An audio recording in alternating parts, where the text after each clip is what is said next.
बिंगोज day out. Weekend आलेला होता, पण गट्टू आणि चिंकीसाठी हा वीकेंड मात्र जरा स्लो वाटत होता.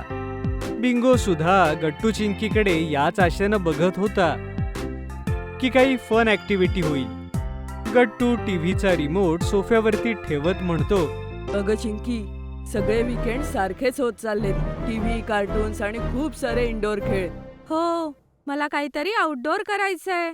ताजी हवा, थोडंसं ॲडव्हेंचर. काय बिंगो? बिंगो उठून जंप करू लागतो, जणू म्हणतोय की चला कुठेतरी बाहेर जाऊया. तेवढ्यात बाबा खोलीत येतात. ॲडव्हेंचर हवंय? मग ट्रेकिंगची आयडिया कशी आहे? खरंच बाबा, ही आयडिया तर एकदम कमाल आहे. हा, वीकेंड आहे, वेदरही छान आहे, परफेक्ट प्लॅन. तेवढ्यात आई सुद्धा बाबांसाठी किचन मधून चहा घेऊन येते. अरे वा, ट्रेकिंगचा प्लॅन होतोय. हो आई, खूप मजा येईल. बाबा, मी ट्रेकला मॉन्टी, बबली आणि पिंकीला पण बोलवू. अरे, टीम जेवढी मोठी तेवढी मजा जास्त. बोलव त्यांना. आणि बिंगो, आपण बिंगोला सुद्धा सोबत घेऊन जाऊ शकतो. आपलं नाव ऐकताच बिंगो बाबा आणि चिंकीकडे बघू लागला, जणू काही त्याला त्यांच्या त्या सगळ्या गोष्टी समजत होत्या. नक्कीच घेऊन जाऊ शकतो. ह्या वेळेस हे फक्त फॅमिली आउटिंग नाही, तर बिंगोचं डे आउट असेल. ॲडव्हेंचर फक्त डोंगरात नसतो, त्याची सुरुवात होते पॅकिंग पासून. ओके, दुर्बीण, टॉवेल्स, स्नॅक्स, पॉवर बँक, टोप्या. ही दुर्बीण गरजेची आहे. काय माहित, डोंगरावर कुठला तरी दुर्मिळ पक्षी दिसेल. बूट प्रॉपर घे, चांगले ग्रीप असलेले.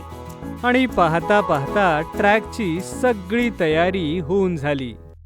दुसऱ्या दिवशी सगळेजण ट्रेकिंगसाठी शहराच्या बाहेर एक उंच डोंगराच्या जवळ जाऊन थांबले. मुलांनो, सगळेजण रांगेत चाला, एकट्यानं कुठेही जायचं नाहीये बरं का. सगळी टीम लाईन मध्ये हळूहळू डोंगरावर चढू लागली. कड्या कपारीतून जाणारा रस्ता आणि आजूबाजूची ती हिरवळ. अचानक बिंगो एका उडत्या फुलपाखराच्या पाठीमागे धावायला लागला. अरे बिंगो, थांब, हा ट्रेक आहे, कुठली रेस नाही. असं वाटतंय की पूर्ण ग्रुपमध्ये सगळ्यात जास्त एक्साइटमेंट बिंगोलाच आहे. पण असं वाटत होतं की बिंगो असल्यामुळे मॉन्टी मात्र काही खुश नव्हता. बिंगोच्या इकडे तिकडे धावण्यानं ग्रुपचं लक्ष भटकतोय. असं काहीच नाहीये मॉन्टी, बिंगोमुळे तर आपला आनंद अजून वाढतो.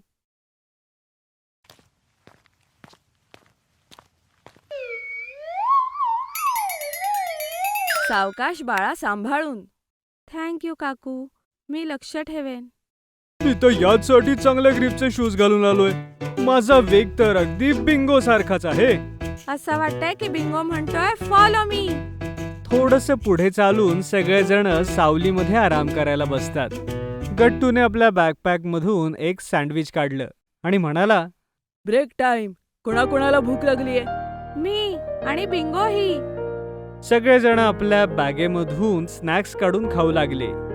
पण मॉन्टीला आपल्या बॅगमध्ये स्नॅक बॉक्स मिळालाच नाही. वाटतंय माझा स्नॅक बॉक्स घरीच राहिला.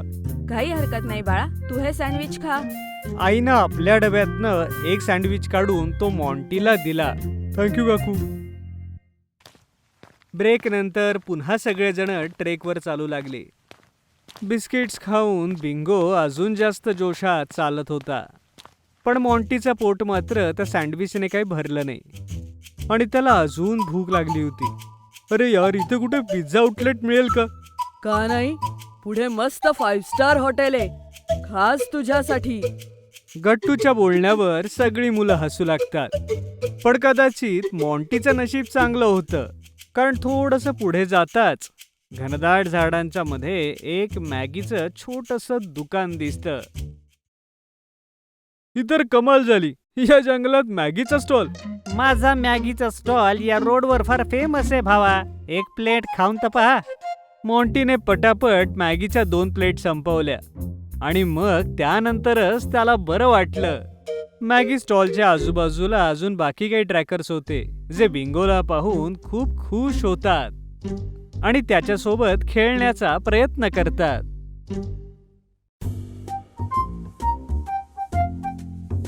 हा खूप क्यूट आहे. हा आमचा बिंगो आहे. हा तर खूप शार्प आणि फ्रेंडली सुद्धा आहे. चला याच्यासोबत सेल्फी घेऊया. काहीच वेळामध्ये बिंगोने सगळ्यांचं मन जिंकलं होतं.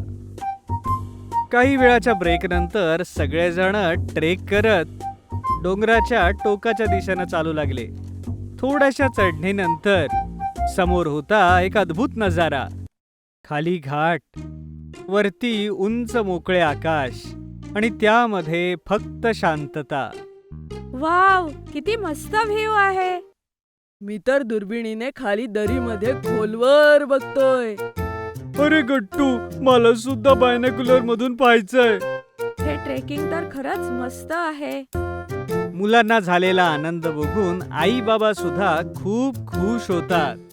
हा वाला सोलो पीक एकदम मस्त झाला पाहिजे. बिंगो, जरा बाजूला सरक रे.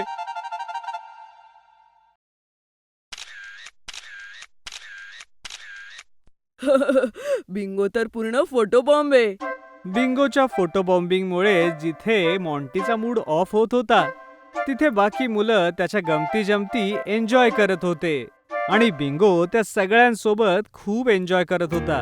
डोंगराच्या टोकावरती काही क्षण घालवल्यावर बाबा म्हणतात, चला मुलांनो, आता खाली जाऊया. सनसेटच्या अगोदर आपल्याला खाली बेसला पोहोचायचंय. हो मुलांनो, चला आता परत. बाबांचं बोलणं ऐकून सगळेजण पुन्हा निघतात. खाली उतरताना त्यांनी चुकीचं वळण घेतलं की ते रास्ता भटकलेत. हे आपण आधी पाहिलं होतं का? असं वाटत तर नाही. अरे, असं वाटते आपण काहीतरी चुकीचं वळण घेतलंय.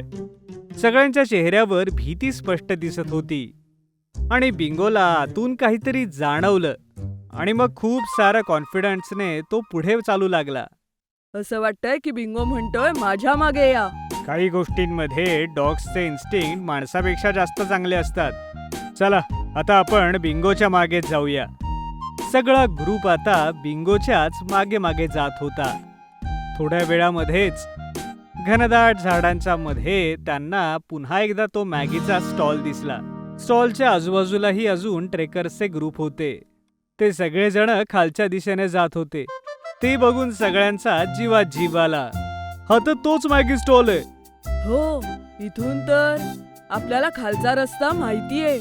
मॉन्टीलाही जाणवलं की त्याने बिंगो सोबत पूर्ण दिवसभर चुकीचा व्यवहार केलाय. सॉरी बिंगो, तू आमच्या सगळ्यांपेक्षा स्मार्ट निघालास. गट्टू चिंकीच्या ग्रुपने बाकी ट्रेकर्सच्या ग्रुपला जॉईन केलं आणि ते सगळे खालच्या दिशेनं जात होते. संध्याकाळपर्यंत सगळेजण आपापल्या घरी आले. भलेही त्या सगळ्यांचं शरीर थकलं होतं, पण मन मात्र अगदी प्रसन्न झालं होतं. आजचा दिवस खरंच खूप कमाल होता. कारण आज बिंगोचा डे आउट होता. जर तुम्हाला आमचे व्हिडिओ आवडत असतील तर लाईक करा, कमेंट करा आणि सबस्क्राईब करा.